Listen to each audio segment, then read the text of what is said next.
This program is powered by AIM Employers Association and Ogletree Deacons, a Feature Group USA production.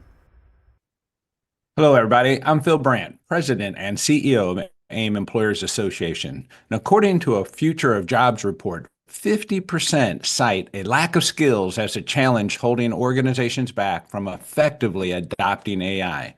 So today, we launch phase one of integrating AI at work. Try it. Strap in. I'm about to get fired up on This Week at Work.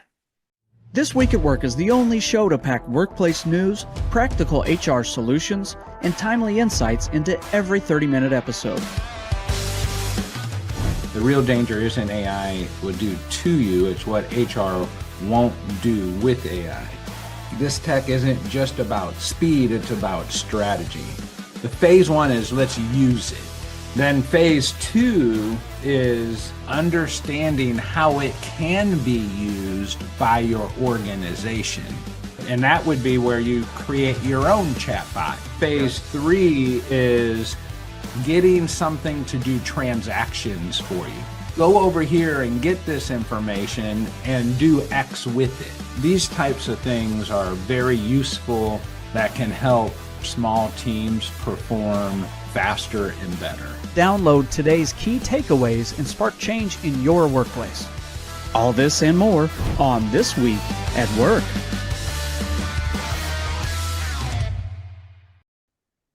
All right, welcome back, everyone. Bert, wow, we got AIinHR Week kicking off here. I know this is a topic of passion for both you and I, and we sit in a little bit different positions on this one, but it does get me fired up. I love this topic. It's fun, it's interesting, it's got all kinds of exciting angles to it. It's threatening, it's engaging. There's so many things to talk about. We're going to spend the entire month focusing on AI, particularly as it relates to HR and in business. I know you were just saying that you had a wonderful conversation with your father-in-law who is 80 years old on AI. You got to tell me a little bit more about that.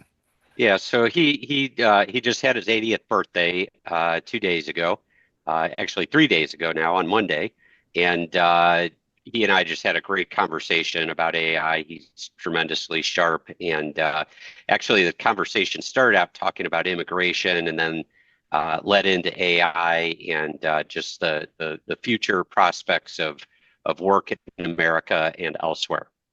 Yeah, isn't that great to have a conversation? I mean, that's how far-reaching I think this is. When I speak with my kids or even younger people, it's like just part of their life. They don't even think of it any differently. And I think about individuals like your father-in-law who, are at the very height of their life, I guess, 80 years of experience in seeing this. It just must be mind-blowing for them.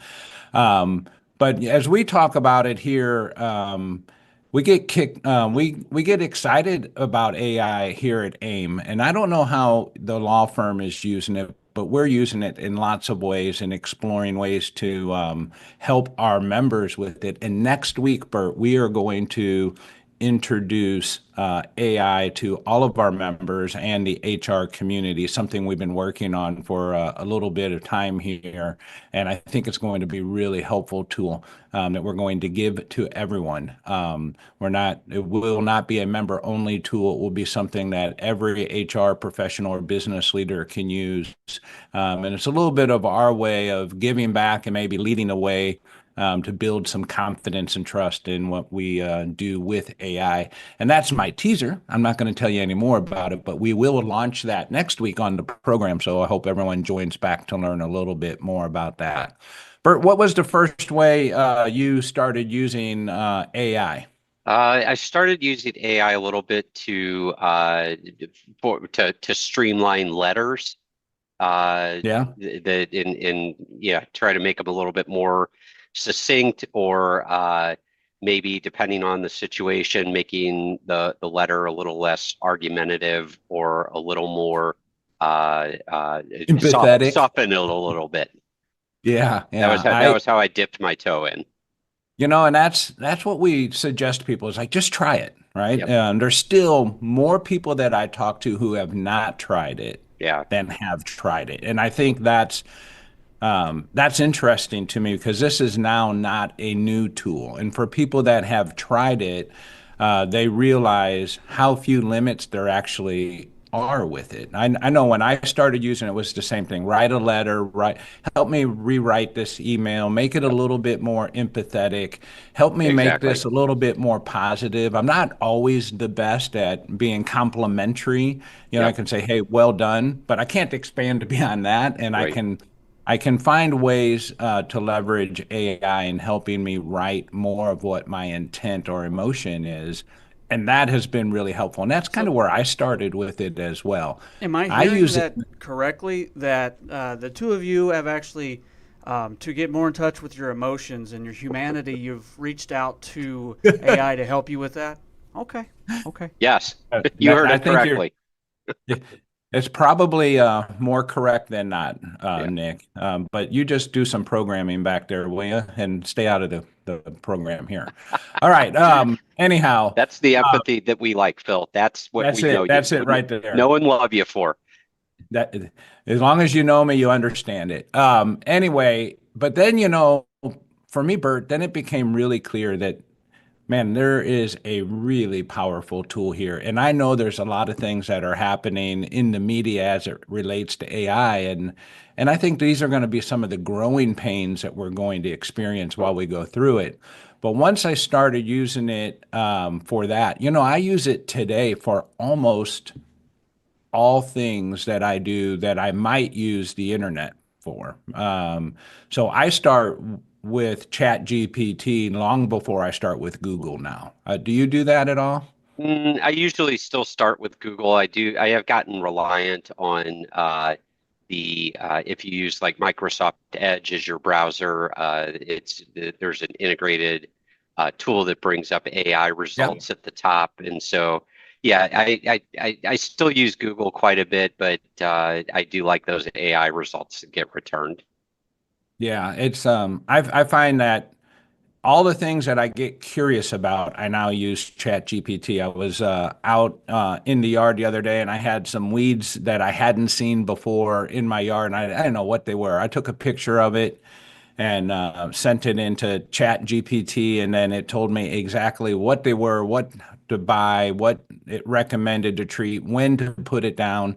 I didn't have to do any of those things. I then went straight over to Amazon, ordered it, and was done. It's just really simple things like that. That's a little bit faster than Google for me or whatever browser you're using because I'm avoiding all of the advertisements and the people that are paying to get it to me, and maybe not giving me exactly the information I want. So these are just things I'm encouraging people to try. Phil, it occurs to me, I mean, if you're using AI to diagnose the weed problem, you're ordering from Amazon, it shows up at your house, you put the weed killer on there. Someday those weeds aren't even going to need you to kill them. That is right. I can't wait for there to be a robot to do it. Uh-huh. It's just I'm where we're sure. going. It's Yeah, just where we're going. what happens when you're not needed at all? Will you exist? Oh, I will exist. I'll be All right. floating. I'll be out on the lake in my boat, just taking in the sun, Bert. Only if those robots allow you to, Phil. Uh, If they haven't rounded you up. good pun intended, right? Yes. Yes. I got it. All right. But let's get back to this 50% cite a lack of skill. That's really what I want to focus on as it relates to that report. It's not a lack of skill. It's a lack of trying it. Because once you try it, it's so intuitive. It helps you find a way forward. And if you don't know or have the skill, if you don't know what to do or have a skill, you just ask the chat what you would like. And while we're talking about Chat GPT today, and phase one is just like try it. And that's what we're trying to encourage people to do. And Nick, something you and I didn't talk about, I'm going to send over to you after the program. Maybe we can make available, or 10 of my favorite prompts that I like to use to help help people try using Chat GPT or its equivalent, whether it's Grok or something else, and use these prompts as it relates to people management. And I think they will help you build efficiencies into your job. So these are 10 of my favorite ones that I have liked to use over the last year or so. But really, it's just if once you try it, I think what it does is it starts to give you a confidence of its ability. You start to understand what it can be good for and what it's not so good at. And then you learn ways to figure out how do I use this every day to build efficiency into the job? And that's really where we're trying to get to. Did you see that article, Bert? Just happened this week. Timing couldn't be better. I saw the IBM article that they laid off 8,000 HR professionals because of the agent developments that they've had with AI. Yeah, I did see that article, and we're going to touch on some similar stories during Lawyer on the Clock. Yeah, and that's really a scary issue when now IBM has 240,000 employees, so 8,000 HR professionals probably is a number that isn't unreasonable to think about with that many employees. But what it did do on the other side, the bright side, is it did allow them to go and hire even more employees in other fields as they're trying to run their business. It freed up resources, and their headcount actually went up because they were able to deploy those dollars and hire other people. And so while there is a very scary side to this, and I realize that, there's also a bright side that it's going to create more jobs or enable organizations to invest in ways that will allow them to sustain their business and continue to grow it. So it is frightening. Nick, do we have that picture of the horse? Can we put that up? I want to see. Of course. Bert seeing this for the first time. Yeah. There's What do you horse, think of this, course, Bert? Bill. Isn't this a good little meme here? That is. It sort of speaks volumes about where we are, except I think we're the horse right now. I think we are the horse right now, and we're under attack. I mean, CEOs are one of the fields that's actually one of the professions that they talk about that is got the opportunity to be displaced or their jobs will change significantly because of AI. And I know the legal profession, and I also know the HR profession. Yeah, what CEO is going to make that decision? Exactly. I don't know of one, but I just know what I'm reading. When I see this, I do think this is what people are dealing with, right? We're afraid that this is going to take our jobs. And the common response is, hey, don't worry, it'll be the person who doesn't know how to use AI that will be displaced. And there's probably some truth to that, but eventually, horses have played a different role in our lives today than they did 100 years ago before the automobile, from that standpoint. So this is definitely a scary venture for us, but it is one we're going to have to jump into because we can't turn back time and turn this one away at this point. Yes, I agree with you on that. It's here to stay, and it's going to continue to grow. All right. So, Bert, I do have some questions for you if you're ready for that. Producer Nick, take that away for us. All right, Bert, you know the rules. I'm going to give you all the right answers. You're just going to tell me what it is that you think you relate to the most in the response. Here it is. You ready? I'm ready. What's a safe bet way employers can start using AI today with a real payoff? One, using AI to reword emails or memos, brainstorming interview questions, summarizing meeting notes. So I think we kind of already talked about it at the outset. I mean, the safest bet, the way I got into it, and I think you said you were the same, is that we used AI to reword some emails or letters, etc. And I think that's a really, really easy way to, like I said, dip your toe in the water. I think that what I have found over time is AI's most amazing ability is its ability to digest huge amounts of information very rapidly and provide summaries, even outlines, and kind of getting to the bottom of issues or disputes based on the evidence that we can load into it. Yeah, no, I agree. It is the ability for it to consume huge amounts of data and help you work through that is absolutely amazing. But if you haven't used it, just use it to help you reword emails or memos. What I have found is that the combined effort of AI and then your efforts as a human produce a really good result, better than one or the other in that case. All right, now question number 2. So far, you're doing great, Bert. You're one Thanks, for one. What do you think is the biggest reason organizations might shy away from early adoption of AI? Lack of skill, cost, lack of leadership vision. Can I add a fourth choice in there? You can do whatever you like. They haven't tried it. They haven't tried it. Yep. Yep. I believe you are absolutely right.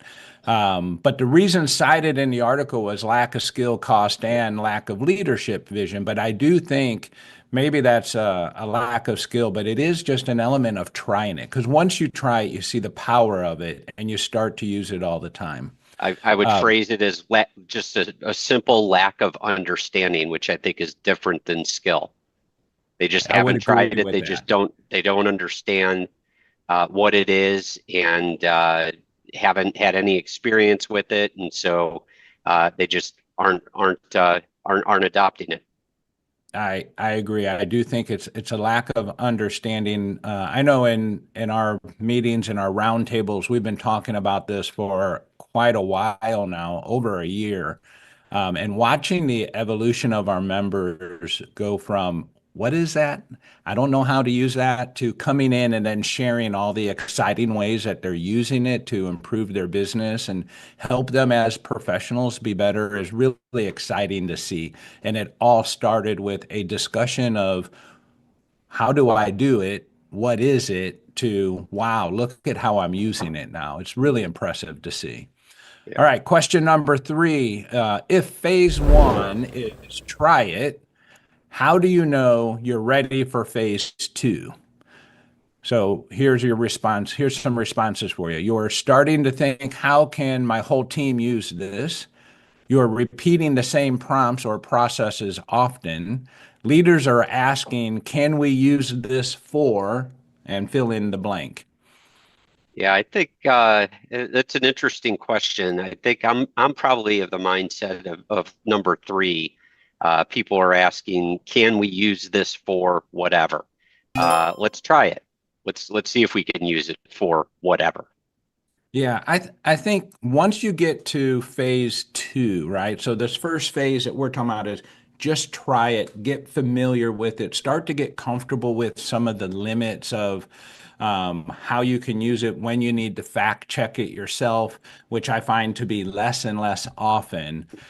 Phase 2 is, then how are we going to expand this and build a strategy and implement these things into our business and get our whole team to use it. I'm with you. It's just try it. And then once you say, how can we use this in other ways with our team, with our business, you'll find that the answer to that might also lie in the chat. The more you use it, the more you'll find that the chat will help you decipher those answers as well. All right, Bert, are you ready for Lawyer on the Clock? I am ready for Lawyer on the Clock, Phil, although it's not going to be as dramatic of a shift topically today as sometimes it is. Well, let's just stay on topic. That would excite me the most because, I love the topic. All right, producer Nick, pull that lever. Curious about a case that could wreck your workplace? Lucky for you, we have a lawyer on the clock. So, Phil, in my firm where we do have some of our own internal IT tools and some external IT. I said IT, internal and external AI tools. One of the things that we've been cautioned about is we've been trained on this is the idea that AI can sometimes what they call hallucinate.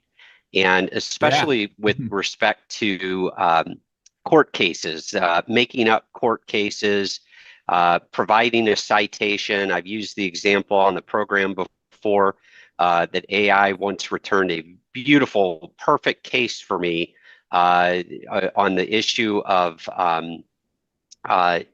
employees recording their supervisors at work. And what I asked AI, what was the first case that really held employees have a right to record at work if they're documenting things like sexual harassment, race discrimination, anti-union behavior, those types of things, so that people have proof that the employer is violating the law.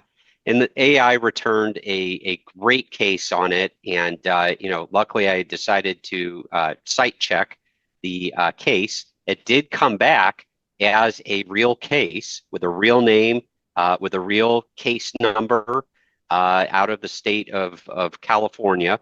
But it's a good thing. Yeah, it's a good thing though that I went even a little bit further and read the case itself before I relied on the case for a presentation. And while the case was a real case, the case had nothing to do with employees' rights to make a recording in the workplace. Interesting. None, zero. It had nothing to do with that. It had to do about a jurisdictional dispute between Georgia and California, where a shareholder of an organization made a recording in one state that was a one-party recording state versus the state where the people were speaking, which was a two-party recording state.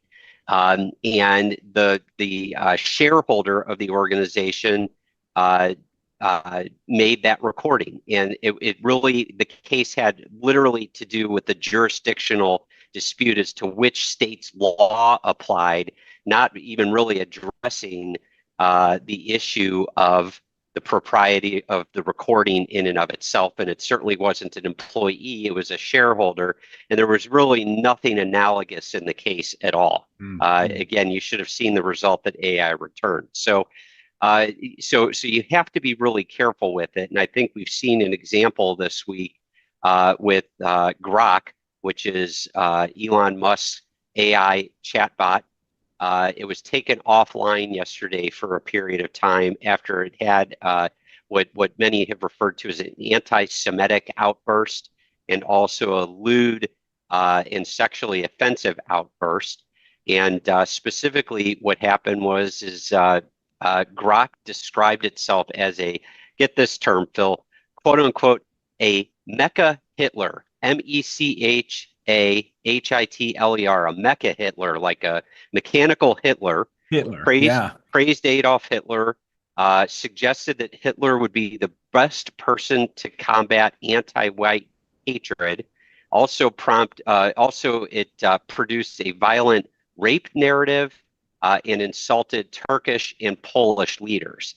And so again, based on this, it literally was taken offline yesterday, and doing some reading, some research on it, not through AI, by the way, doing some research on it. My understanding is that the users were feeding information into Grok to prompt it or to quote unquote, educate it about a certain topic and sort of driving the narrative. And AI, which I think the comment is it's a bit too much of a people pleaser, wanting to produce results that please the people who are interacting with it, and what they were feeding into it then produce these offensive results. I think that shows one of the dangers in AI. And my understanding is that yesterday Elon Musk ended up launching Grok 4, which he described as smarter than almost all graduate students in all disciplines simultaneously. And so it's a big claim. Yeah, hopefully it's gotten past some of these problems. So that shows one of the risks of AI. Kind of sticking with the same thing, Phil, I'm going to move on to the next topic, and this gets to what you were talking about with respect to, did you say it was IBM that laid off Yeah, it all was those IBM. people? Yeah. So there's also, yesterday it was announced that Microsoft is touting a $500 million AI savings while slashing jobs. That Microsoft was very keen to show employees how much AI is transforming its own workplace. The chief commercial officer of the company said AI has saved Microsoft more than $500 million last year in its call centers alone. And so because of that, according to research entities like Salesforce Inc., they've said that 30% of internal work at their company is being handled by AI, allowing it to reduce hiring for some roles. Microsoft AI generated 35% of code for new products at Microsoft.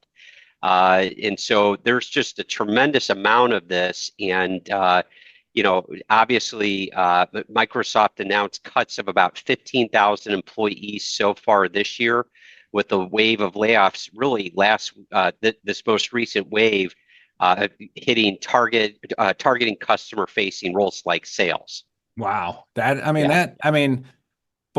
of those topics, right? Let's just break it down for a couple minutes here. AI is going to make, as we are very early in these stages, and this is, I think, many of our fears and why some people just avoid even interacting with it, is your first story about Grok, right? I use Grok as well, maybe as much as I use Chat GPT, but for different reasons. I like one better at one time, and I like Chat GPT better for other things.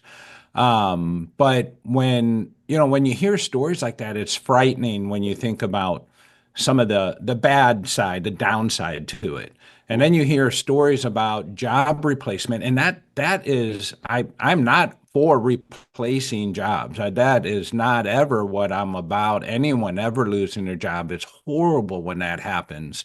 But it's gonna happen. I mean, to stick our head in the sand and say, "Oh, well, that won't happen to me," I think would be very foolish. And how we learn to manage or learn to leverage in this day and age, when we are at the very beginning, but when big companies that have had the resources to do some of these things we're talking about are making those kinds of strides. That has the eyes and ears of executives around the world going, "Oh, wait a minute.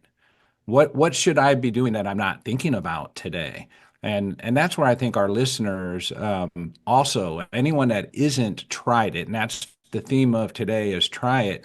It's like, get on to Google Chat GPT, check it out. Give it your email, and try it. Start asking it the questions. I'm going to give you the prompts after this as a download, and start seeing how can it help you, because we will be better off if we know how to use and how to interact with AI. Much like when computers first came out, people said, "Oh, I don't need a computer. I like to do it this way or that way." Eventually, those individuals, really didn't have the skills necessary for what jobs are created or need to be leveraged in the future. Well, so, and I mentioned two frightening stories. Yeah, I mentioned my conversation with my father-in-law, and again, happy 80th birthday to Gary. I hit a grand slam in the father-in-law department when I married my wife, and we were having this conversation.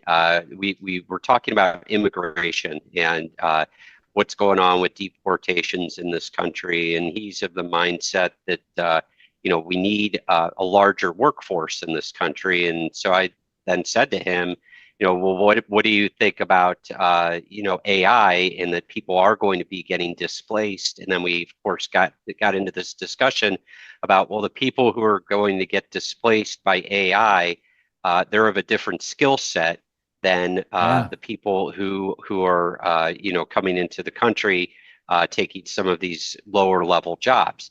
And we just had a fascinating discussion about it. And it also reminded me, of course, of your favorite chart, Phil, that I Oh, yeah. think Nick is going to put up. And I know we're getting close to the top of the hour here, but maybe you can, for any of our listeners who haven't heard you They've talk seen about this this chart. chart. If you're a loyal Okay. listener, you know this chart. There's no All hiding right. from these numbers here.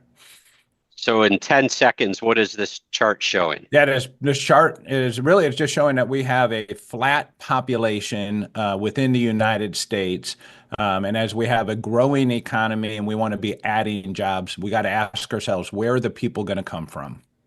Well, and I think that AI, may say we don't need more people for these jobs. What we need to do is reallocate the skill set, and that takes me to my last topic on our lawyer on the clock today, and that is that there's been a lot in the news lately about both Gen Z and the Alpha generation embracing trade schools more as they sour on college. And I think this is something we need to keep our eye on. According to a report from late last year, roughly 84% of Gen Zers and their parents express high respect for the skilled trades, and 67% of Gen Z said social media increased their interest in those fields. I think that we're seeing that while over half 59% of teens plan to continue their education immediately after high school in either a college or non-college program, almost a quarter of those people had no immediate plans to continue a formal education. That marks a 10% increase since 2018. Wow. And a lot of those people are saying that they are going to go the route of a trade school for continuing education. Because that's where people see the value with over $1.7 trillion, $1.7 trillion in outstanding student loan debt, with colleges costing, anywhere from $100,000 to nearly $400,000 for a 4-year degree. Trade schools may see a resurgence here, and the younger generations are looking at that. And then, of course, that leads to the discussion about AI again, and will AI ever replace the trades? And I think that takes something more than just AI. That takes advanced robotics. Right, and I think it we're does. not there yet. I think we will someday have advanced robotics, but I think that's going to take longer to get to. And even with advanced robotics, there's just some things that robots aren't going to be able to do that humans are able to do. I agree. I think that will be the lagging piece of this journey.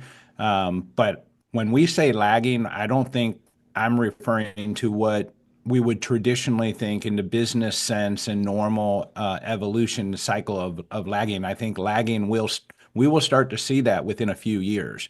I don't believe this is 10, 15 years out. I think we will see even hands-on skills changing in the next few years and how that's deployed.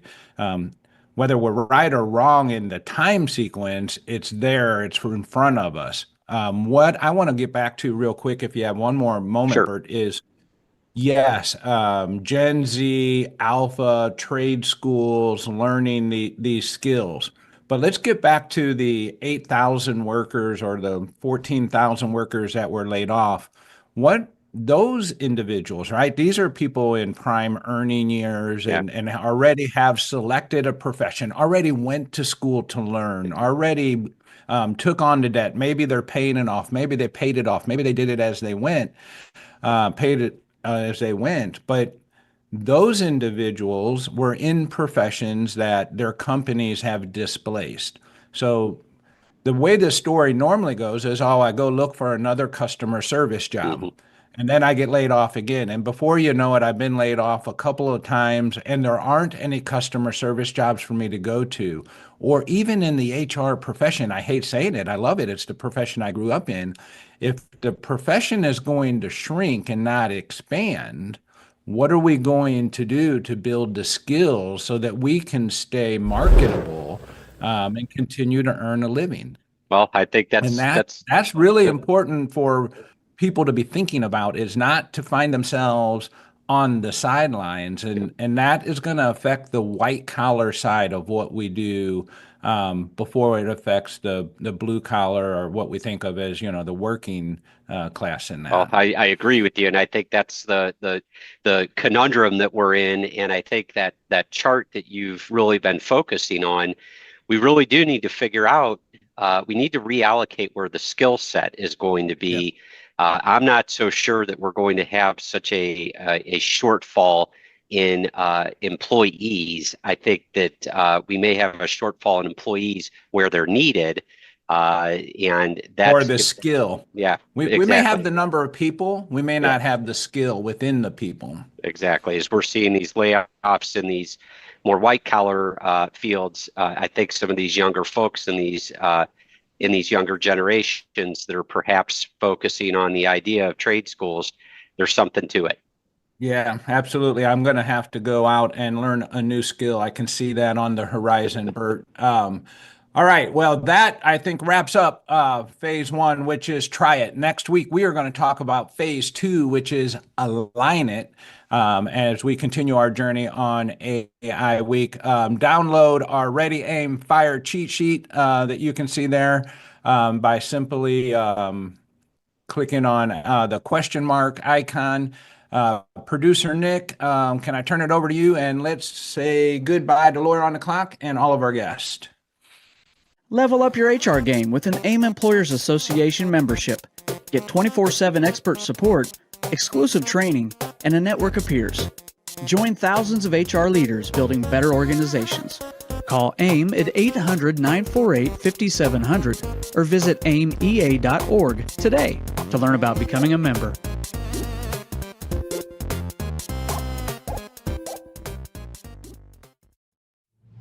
Thank you once again for tuning in to This Week at Work. If you enjoy the show, please like it, share it, and make sure it's on your calendar every week. Ask your burning questions anytime and let us know what topics you'd like us to cover. Just go to hrask.org and be sure to leave a review wherever you catch our show to help other HR pros find us as well. We'll see you next week when we discuss what's happening this week at work.